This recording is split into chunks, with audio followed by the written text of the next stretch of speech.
नमस्कार। इस विषय पर चर्चा बारंबार हमारे साथ हो रही थी और इस विषय के बारे में जिज्ञासाएं भी बहुत सारी सामने आ रही थी। साढ़े साती के बाद की ढैया। कुछ लोग कहा करते हैं कि अभी तो साढ़े साती गई थी और उसके 2.5-3 साल निकले नहीं और पुनः ढैया आ गई। ये क्या क्रम है? संघर्ष से निकले थे और पुनः इसी सिरे के साथ में खड़े होने की तैयारी में है और वहीं से व्यक्ति स्वयं के भीतर भय की अवस्थाओं को लेकर आने लगता है। वर्तमान समय यानी जुलाई 2025 के साथ में और जुलाई के अंतिम सिरे के साथ में जब ये कार्यक्रम हम आपके समक्ष रख रहे हैं गुरु की मूल त्रिकोण धनु राशि के महानुभावों के लिए, तो आप गौर करेंगे कि चतुर्थ भाव के साथ में शनिदेव हैं। सबसे पहले तो अपने भीतर के भय को हटाकर चलिएगा कि क्या है और कैसे है, किस तरह की अवस्था है। देखिए, साढ़े साती व्यक्ति विशेष के जीवन के साथ में संघर्षों का अतिरेक लेकर आती है, परंतु इसे वृहत कल्याणी कहा गया है।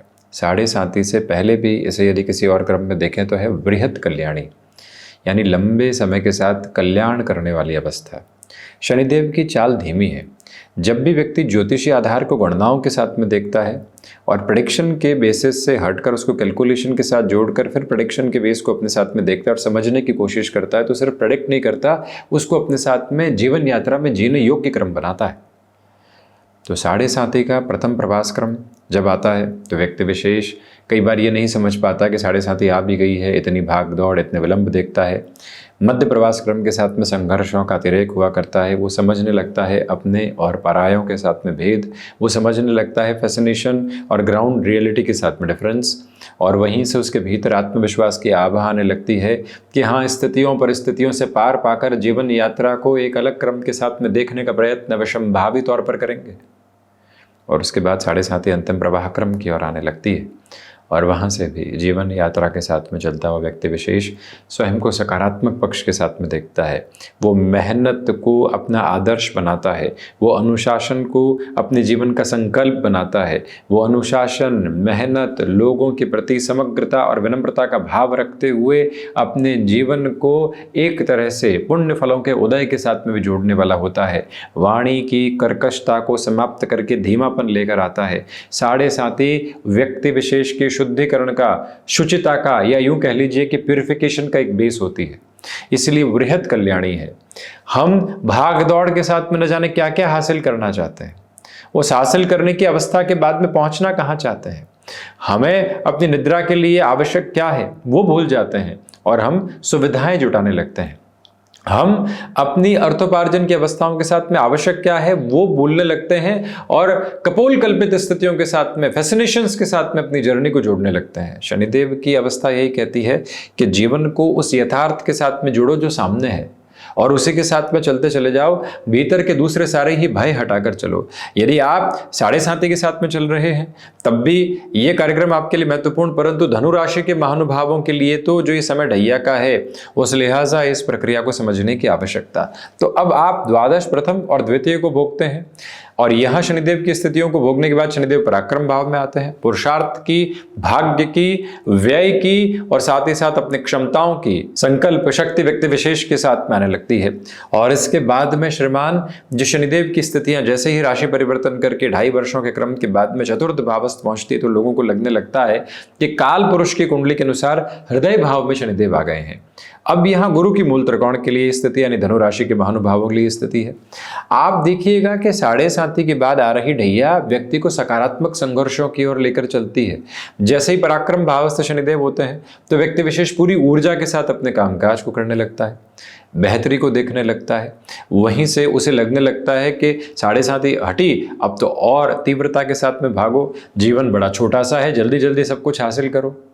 यूं देखा जाए तो जीवन के मायने बहुत लघु और यूं देखा जाए तो जीवन के मायने बहुत विराट। ये दोनों ही अवस्थाएं साथ साथ चला करती है और उसी के साथ में जीवन को सामंजस्य के स्वरूप में देखना होता है। तो जैसे ही चतुर्थ भावस्थ शनिदेव आते हैं पुनः व्यक्ति विशेष का जो अहम टूटना होता है कि मैं ही सब कुछ हूँ और मैं ही अपनी यात्रा के साथ में हूँ, वो अहम टूटने लगता है और वहीं से जो हृदय भावस्थ शनिदेव रहते हैं वो व्यक्ति को एंग्जाइटी और इम्पल्सिवनेस की अप्रोच से हटाने की प्रिपरेशन करने लगते हैं। सब कुछ हमारे अनुसार हो जाए तो फिर हम क्या हो जाएं? व्यक्ति कई बार इस बारे में सोचता नहीं है और अपनी प्लानिंग के साथ में ही एग्जीक्यूशन को देखता चला जाता है। ये ऐसा करेंगे तो ऐसा होना ही चाहिए, ये ऐसे करेंगे तो ऐसा होना ही चाहिए, हम वहाँ जाएंगे तो 10 लोग नमस्कार करने ही चाहिए, हम वहाँ जाएंगे तो 10 लोग अभिवादन करना ही चाहिए, हम कैबिन से बाहर निकलेंगे तो 10 लोग गुड मॉर्निंग करने ही चाहिए। और इसी अहम के साथ में व्यक्ति खुद को उलझाता चला जाता है। कई बार व्यक्ति अपने जीवन को संरक्षित नहीं करता, सुरक्षित नहीं करता।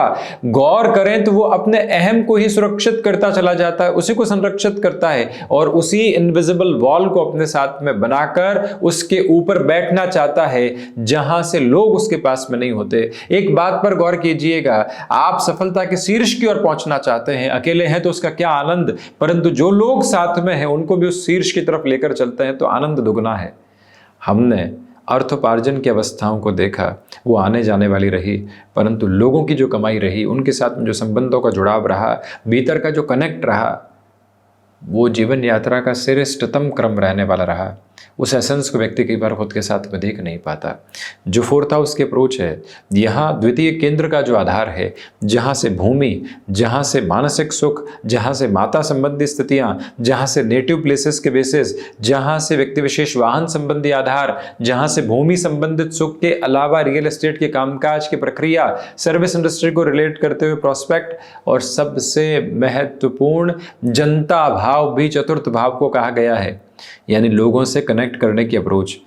तो व्यक्ति धीमे धीमे जिन संबंधों की प्रगाढ़ता इस ढैया के साथ में लेकर चलता है, पॉजिटिविटी आने लगती है, वो बारंबार निर्णय की अवस्थाओं के साथ में परिवर्तन नहीं करता तो दुविधाओं से हटने लगता है। ये जो ढैया धनु राशि के महानुभावों के लिए चल रही है, ये सकारात्मक संघर्षों का प्रतिबिंब है। और अब उससे भी महत्वपूर्ण बात कि ढैया को लघु कल्याणी कहा गया है।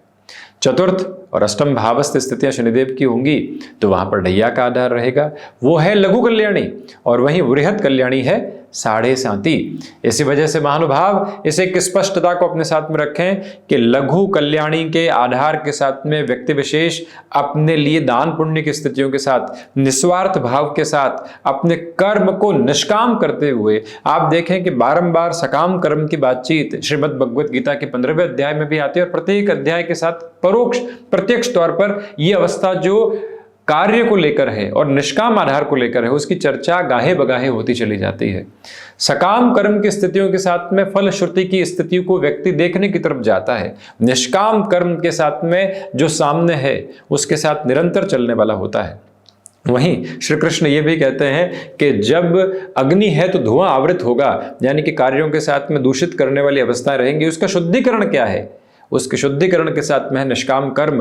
तो 4th भावस्थ शनिदेव की यात्रा हो, हम मटेरियलिस्टिक अप्रोच के साथ में इस जर्नी को देखते हैं और आज के संयुक्त धर्म की आवश्यकता भी है, परंतु यही एक दिवस है जहां दान की स्थितियां भी है, जहां सीखने की स्थितियां भी है, जहां सिखाने की स्थितियां भी है, जहां अर्थोपार्जन भी है, जहां अन्न ग्रहण करना भी है, जहां उसको पचाना भी है, जहां परमार्थ भी है, जहां स्वार्थ भी है, जहां पर व्यक्ति के संगीत के साथ में जुड़ी हुई इसकी आत्मा का तत्व विशेष भी है, जहां मंत्रोक्त विधि भी है, जहां अस्ताचलगामी सूर्य की स्थितियों के साथ में व्यक्ति विशेष का गायत्री आधार भी है, तो वहीं पर उसकी संध्या भी है।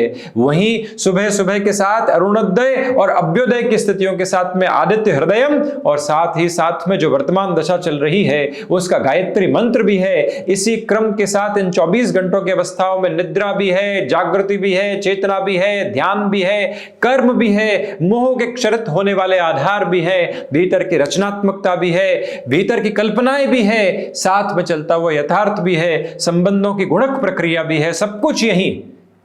परंतु हम न जाने क्या क्या, किस किस तरह से और किस किस आधार के साथ में आगे से आगे खोजते चले जाते हैं सुख को। वर्तमान में जो प्राप्त है सुख की वही सबसे बड़ी परिभाषा है। धनु राशि के महानुभावों के लिए जो 4th भावस्थ शनिदेव की स्थितियां लघु कल्याणी और ढैया के अंतराल में चल रही है, बस आप अपने कामकाज को टालने से बचिएगा, क्योंकि शनिदेव की 7वीं दृष्टि 10म भाव के साथ में आकर व्यक्ति विशेष को कई बार वर्किंग प्रोक्रेस्टिनेशन दिया करती है, कर्म के साथ में आलस्य दिया करती है। वहाँ से आप अपने हस्ताक्षर कर्म के कीजिएगा और फिर देखिएगा किस तरह के भाव सामने निकल कर आने वाले होते हैं।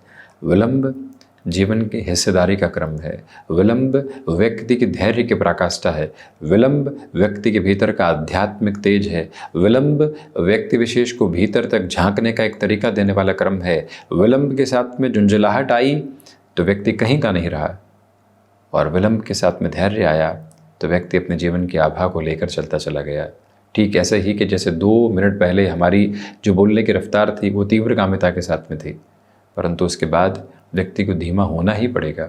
यही जीवन यात्रा का क्रम है, और यही जो व्यक्ति विशेष अपने भीतर तक अपना कर चलने की अवस्थाओं को रखता है वो ढैया के क्रम के साथ में कहीं इधर उधर होने वाला नहीं होता।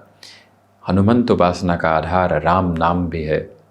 इसी वजह से निरंतर राम नाम के साथ में चलते चले जाना और इस महामंत्र को अपनी जीवन यात्रा के साथ में अपनाते चले जाना भीतर की अवस्था का एक अलग लाक्षणिक और बेहतर आधार है। वहीं श्रीमद् भगवद गीता के 10वें अध्याय के साथ में श्री कृष्ण कहते भी हैं कि धनुर्धारियों में मैं स्वयं राम हूँ। तो ये जो स्थिति है वो एक ही बात बताने वाली होती है कि स्पष्टतम स्तर के साथ में चलने वाली प्रक्रिया में राम नाम के शब्द को अपना कर चलना बेहद आवश्यक है, और वहीं से व्यक्ति अपनी सारी उपासना पद्धतियों को पूर्ण करता चला जाता है। हम ऐसी ही चर्चाओं के साथ उपस्थिति दर्ज करवाने का प्रयत्न करते रहेंगे। धन्यवाद एवं कोटिशः आभार।